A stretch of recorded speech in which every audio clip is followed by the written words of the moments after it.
முக்கிய செய்திகள். உடல்நலக்குறைவு காரணமாக கடந்த 22 நாட்களாக சென்னை அப்போலோ மருத்துவமனையில் சிகிச்சை பெற்று வந்த ஹுசைனி சிகிச்சை பலனின்றி நள்ளிரவு 1 மணி அளவில் அப்போலோ மருத்துவமனையில் காலமானார். இதையடுத்து அவரது உடல் பொதுமக்கள் மற்றும் திரைத்துறையினர் அஞ்சலிக்காக சென்னை பெசன்ட் நகரில் வைக்கப்பட்டுள்ளது. இந்த சம்பவம் திரைத்துறையினரை சோகத்தில் ஆழ்த்தியுள்ளது. திரைப்பட இயக்குனர் பாரதிராஜாவின் மகனும் நடிகருமான மனோஜ் மாரடைப்பால் காலமானார். அவருக்கு வயது 48. இவர் தாஜ்மஹால் படத்தின் மூலம் தமிழ் சினிமாவில் அறிமுகமானார். மறைந்த நடிகர் மனோஜ்க்கு திரைத்துறையினர் அஞ்சலி செலுத்தி வருகின்றனர். தமிழகம் முழுவதும் சுமார் 450க்கும் மேற்பட்ட துப்புரவு ஆய்வாளர் பணிக்கான பணி நியமன ஆணை வழங்கப்பட்டது.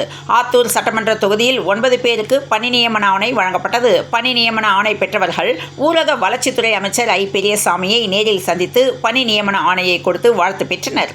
சிவகங்கை அரசு மருத்துவக் கல்லூரி மருத்துவமனையில் பயிற்சி பெண் மருத்துவருக்கு பாலியல் அத்துமீறல் நடந்ததாக தகவல் வெளியான நிலையில் போலீசார் தீவிர விசாரணை மேற்கொண்டு வருகின்றனர். திருநெல்வேலியில் ஓய்வு பெற்ற காவல் உதவி ஆய்வாளர் ஜஹீர் ஹுசேன் கொலை வழக்கில் தேசிய மனித உரிமைகள் ஆணையம் தாமாக முன்வந்து விசாரணையை தொடங்கியுள்ளது. அடையாறு காவல் நிலைய எல்லைக்கு உட்பட்ட பகுதிகளில் சாலைகளில் அமைக்கப்பட்டிருக்கும் எண்ணற்ற சிசிடிவி காட்சிகள் உதவியோடு செயின் பறிப்பில் ஈடுபட்ட வடமாநில கொள்ளையர்கள் 3 மணி நேரத்தில் கைது செய்யப்பட்டுள்ளனர். டாஸ்மாக் தலைமை அலுவலகம் உள்ளிட்ட 20 இடங்களில் மார்ச் 6, 7, 8 ஆகிய 3 நாட்கள் அமலாக்கத்துறை சோதனை நடைபெற்றது. டாஸ்மாக் மதுபான கடைகளில் நிர்ணயிக்கப்பட்ட விலையை விட ரூபாய் 10 முதல் ரூபாய் 20 வரை வசூலிக்கப்பட்டதாகவும், அதேபோல டாஸ்மாக் அதிகாரிகளுக்கு மது பாட்டில்களை விநியோகம் செய்யும் மது ஆலைகள் லஞ்சம் வழங்கியது தொடர்பாகவும் கொள்முதலில் குறைத்து காட்டியதாகவும் பல்வேறு குற்றச்சாட்டுகளை கூறிய அமலாக்கத்துறை இதன் மூலம் சுமார் 1000 கோடி இழப்பு ஏற்பட்டிருக்கக்கூடும் என்று தெரிவிக்கப்பட்டது. இதனைத் தொடர்ந்து டாஸ்மாக் வழக்கில் ஐகோர்ட் நீதிபதிகள் திடீரென்று விலகியுள்ளனர். தமிழகம் முழுவதும் உள்ள அரசு பள்ளிகள், அரசு உதவி பெறும் பள்ளிகளில் +2 பொதுத் தேர்வுகள் இன்று பிற்பகல் நிறைவடைந்தன. இந்த நிலையில் கல்லூரி கனவுகளுடன் பள்ளிகளிலிருந்து மாணவர்கள் உற்சாகமாக வெளியேறினர். சவுக்கு சங்கர் வீடு மீது தாக்குதல் நடந்த போதும் 24 மணி நேரமாகியும் நடவடிக்கை இல்லை. சவுக்கு சங்கர் மற்றும் அவரது தாயார் மீதான வன்முறை மற்றும் அருவருப்பான தாக்குதலை வன்மையாக கண்டிக்கிறோம் என அறப்போர் இயக்கம் அறிவித்துள்ளது. சென்னையில் செயின் பறிப்பில் ஈடுபட்ட வட மாநில கொள்ளையர்கள் விமான நிலையத்தில் அதிரடியாக கைது செய்யப்பட்டனர். தமிழ் சினிமாவில் புன்னகை மன்னன் படத்தின் மூலம் நடிகராக அறிமுகமான கராத்தே மாஸ்டர் ஷிஹான் ஹுசைனி தொடர்ந்து பல படங்களில் நடித்து வந்தார். இதை தவிர்த்து 400க்கும் மேற்பட்ட வில்வித்தை வீரர்களுக்கு பயிற்சி அளித்து தமிழகத்தில் நவீன வில்வித்தைக்கு முன்னோடியாக இருந்துள்ளார். இந்த நிலையில் இன்னும் பல உயரங்களை அடைந்திருக்க வேண்டியவர் என்று கிருத்திகா தரன் இரங்கல் தெரிவித்துள்ளார். தமிழ்நாட்டில் சாதிவாரி மக்கள் தொகை கணக்கெடுப்பை நடத்த அரசு ஆணையிட வேண்டுமென அன்புமணி ராமதாஸ் வலியுறுத்தியுள்ளார். தமிழக சட்டப்பேரவை கூட்டத்தொடர் நடைபெற்று வரும் நிலையில் எதிர்க்கட்சித் தலைவரும் அதிமுக பொதுச் செயலாளருமான எடப்பாடி பழனிசாமி திடீரென இன்று காலை டெல்லி புறப்பட்டு சென்றுள்ளார். தமிழக சட்டப்பேரவை கூட்டத்தொடர் நடந்து வரும் நிலையில் எதிர்க்கட்சித் தலைவரும் அதிமுக பொதுச் செயலாளருமான இபிஎஸ் திடீரென டெல்லி சென்றிருப்பது பல்வேறு கேள்விகளை எழுப்பியுள்ளது. தனியார் பள்ளிகளுக்கு ஆதரவாக அரசு பள்ளிகளை சீரழிக்கும் போக்கை கைவிட்டு அரசு பள்ளிகளுக்கு போதிய அளவில் ஆசிரியர்களை நியமிக்க வேண்டும், ஆண்டுக்கு 2 முறை தகுதி தேர்வை நடத்த வேண்டுமென பாமக நிறுவனர் ராமதாஸ் வலியுறுத்தியுள்ளார். திருப்பத்தூர் மாவட்டம் வாணியம்பாடி அருகிலுள்ள கொத்தக்கோட்டை கிராமத்தில் இன்று காலை +2 பொதுத் தேர்வு எழுத செல்வதற்காக வீட்டிலிருந்து புறப்பட்ட மாணவி ஒருவர் தனது கிராமத்தின் பேருந்து நிறுத்தத்தில் காத்திருந்தார். அப்போது அந்த வழியாக வந்த அரசு பேருந்து நிற்கவில்லை. மாணவி சீருடையில் இருப்பதை கவனித்தும் ஓட்டுநர் நிறுத்தாமல் பேருந்தை வேகமாக இயக்கியுள்ளார். இதனைத் தொடர்ந்து நிற்காமல் சென்ற அரசு பேருந்தில் பொதுத் தேர்வுக்கு சென்ற +2 மாணவி ஓடி சென்று ஏறிய கொடுமை பெரும் பரபரப்பை ஏற்படுத்தியுள்ளது. திருப்பத்தூர் மாவட்டம் வாணியம்பாடி அருகே அரசு பேருந்து நிறுத்தத்தில் நிற்காததால் பள்ளி மாணவி ஒருவர் ஆபத்தான முறையில் ஓடி சென்று பேருந்தில் ஏறும் காட்சிகள் வெளியாகி பரபரப்பை ஏற்படுத்திய நிலையில் ஓட்டுநர் சஸ்பெண்ட் செய்யப்பட்டுள்ளார்.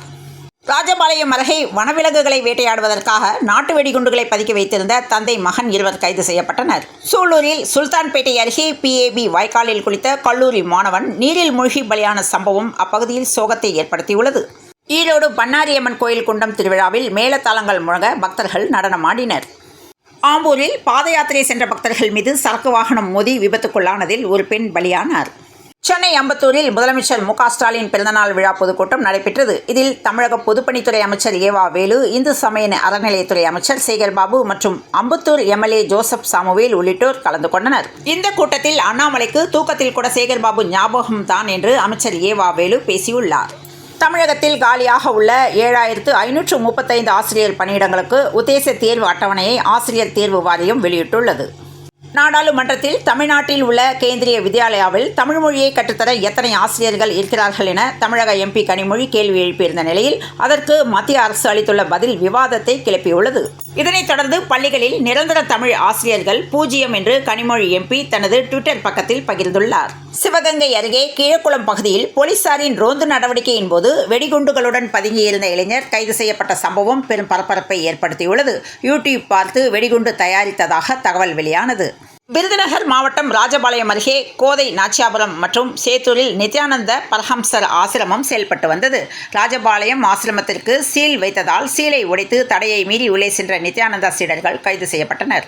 ஹுசைனியின் ஆன்மா சாந்தியடைய பிரார்த்திக்கிறேன் என்று ஆந்திர துணை முதல் மந்திரி பவன் கல்யாண் தெரிவித்துள்ளார். இருமொழிக் கொள்கையில் உறுதியாக உள்ளோம். மும்மொழிக் கொள்கையை எந்த காலத்திலும் ஏற்றுக்கொள்ள மாட்டோம் என்று சட்டப்பேரவையில் முதலமைச்சர் மு.க. ஸ்டாலின் பேசியுள்ளார். தற்போது தமிழக சட்டப்பேரவை கூட்டத்தொடர் நடைபெற்று வரும் நிலையில் தமிழக எதிர்க்கட்சித் தலைவரும் அதிமுகவின் பொதுச் செயலாளருமான எடப்பாடி பழனிசாமி டெல்லிக்கு பயணம் மேற்கொண்டுள்ளார். எடப்பாடி பழனிசாமியின் டெல்லி பயணத்தை தொடர்ந்து முன்னாள் அமைச்சர் எஸ்.பி. வேலுமணியும் இன்று மாலை டெல்லி செல்ல இருப்பதாக தகவல்கள் வெளியாகியுள்ளது. தமிழக சட்டப்பேரவையில் கேள்வி நேரத்தின் போது ஆவின் பொருட்கள் சிறிய கிராமங்களில் விற்பனை செய்ய முடியாத சூழல் உள்ளது. அதற்கு நடவடிக்கை எடுக்க வேண்டும் என்று எம்எல்ஏ தளவாய் சுந்தரம் கேள்வி எழுப்பினார். இதற்கு பதிலளித்து பேசிய அமைச்சர் ராஜகண்ணப்பன், தமிழ்நாடு முழுவதும் 300 கூட்டுறவு நிலையம் உள்ளது. இந்த வருடம் அதிகமாக கொண்டு வரப்பட்டுள்ளது என்றும் அமெரிக்க காலனி ஆவின் நெய் தான் விரும்புகிறார்கள் என்று அமைச்சர் ராஜகற்பன் சிறுபுள்ளியுடன் தெரிவித்துள்ளார். விசைத்தறியாளர்கள் தொடர்ந்து 7வது நாளாக வேலை நிறுத்த போராட்டத்தில் ஈடுபட்டு வருவதால் ரூபாய் 750 கோடி மதிப்பிலான ஜவுளி உற்பத்தி பாதிக்கப்பட்டுள்ளது. உத்தரப்பிரதேசத்திலிருந்து விமானத்தில் சென்னை வந்து பல்வேறு இடங்களில் நகைப்பறிப்பில் ஈடுபட்டுவிட்டு பல லட்சம் மதிப்புள்ள தங்க நகைகளுடன் மீண்டும் விமானத்தில் சொந்த ஊருக்கு திரும்பி செல்லும் வடமாநில கொள்ளையர்கள் இன்று கைது செய்யப்பட்டுள்ளனர். தமிழக சட்டசபையின் இன்றைய கேள்வி நேரத்தின் போது நாங்குநேரியில் பனைப்பொருட்களுக்கான நவீன விற்பனை காட்சிக்கூடம் அமைக்கப்படுமா என்று சட்டமன்ற உறுப்பினர் ரூபி மனோகரன் கேள்வி எழுப்பியுள்ளார். துப்புரவு பணியாளர்கள் குறித்து சவுக்கு சங்கர் பேசிய விவகாரம் சர்ச்சையை கிளப்பியுள்ள நிலையில் நேற்று அவரது இல்லத்தில் சில அசம்பாவித சம்பவங்கள் நிகழ்ந்துள்ளன. இந்நிலையில் அரசியல் விமர்சகர் சவுக்கு சங்கருக்கு எதிராக போராட்டம் அறிவிக்கப்படும் என ஆதி தமிழர் பேரவைத் தலைவர் அதியமான் எச்சரித்துள்ளார். எங்கும் ஊழல் எதிலும் ஊழல் என்று திமுக செயல்பட்டுக் கொண்டிருக்கிறது என தமிழக பாஜக தலைவர் அண்ணாமலை விமர்சனம் செய்துள்ளார்.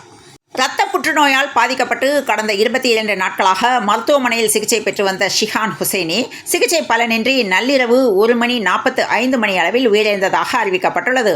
முன்னதாக ஹுசைனி தனது உடல் உறுப்புகளை தானம் செய்வதாக அறிவித்திருந்தது குறிப்பிடத்தக்கது. தஞ்சை மாவட்டத்தில் ரம்ஜான் பண்டிகை விடுமுறையை வேலை நாளாக அறிவித்து மாவட்ட கலெக்டர் உத்தரவிட்டுள்ளதாக சமூக வலைதளங்களில் தகவல் பரவி வருகிறது. பலரும் இதை வேகமாக பகிர்ந்து வருகின்றனர். இதுகுறித்து தமிழக அரசு விளக்கம் அளித்துள்ளது. இது தொடர்பாக தமிழக அரசின் அதிகாரப்பூர்வ சமூக ஊடக கணக்கான தகவல் சரிபார்ப்பகம் வெளியிட்டுள்ள பதிவில் இது முற்றிலும் பொய்யான தகவல் என்று தகவல் வெளியானது. சென்னை அருகில் உள்ள பரனூர் வானகரம் உட்பட தமிழகத்தில் 40 சுங்கச்சாவடிகளின் சுங்க கட்டணம் வரும் ஏப்ரல் 1ஆம் தேதி முதல் உயர்த்தப்படுவதாக தேசிய நெடுஞ்சாலைகள் ஆணையம் அறிவித்துள்ளது. IPL தொடரில் இம்பாக்ட் பிளேயர் விதிக்கு ஆதரவாக குரல் எழுப்பியுள்ளார் சென்னை சூப்பர் கிங்ஸ் வீரர் MS தோனி. அதிக ரன்கள் வரும் போட்டிகளுக்கு அணியின் மனநிலைதான் முக்கிய காரணம் என்றும் பேசியுள்ளார்.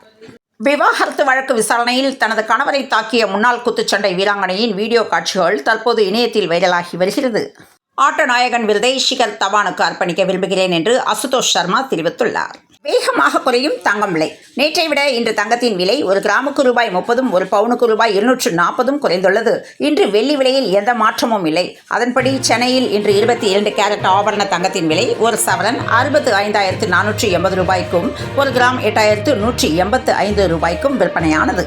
தமிழ்நாட்டில் இன்று முதல் 3 நாட்கள் ஓரிரு இடங்களில் மிதமான மழைக்கு வாய்ப்பு உள்ளது என சென்னை வானிலை ஆய்வு மையம் தகவல் தெரிவித்துள்ளது. தமிழ்நாட்டில் அதிகபட்ச வெப்பநிலை 2 முதல் 3 டிகிரி செல்சியஸ் அதிகரிக்க கூடும் எனவும் வானிலை ஆய்வு மையம் தகவல் தெரிவித்துள்ளது. இத்துடன் இந்த செய்திகள் நிறைவடைந்தன. மீண்டும் நாளை காலை செய்தியில் சந்திப்போம். நன்றி, வணக்கம்.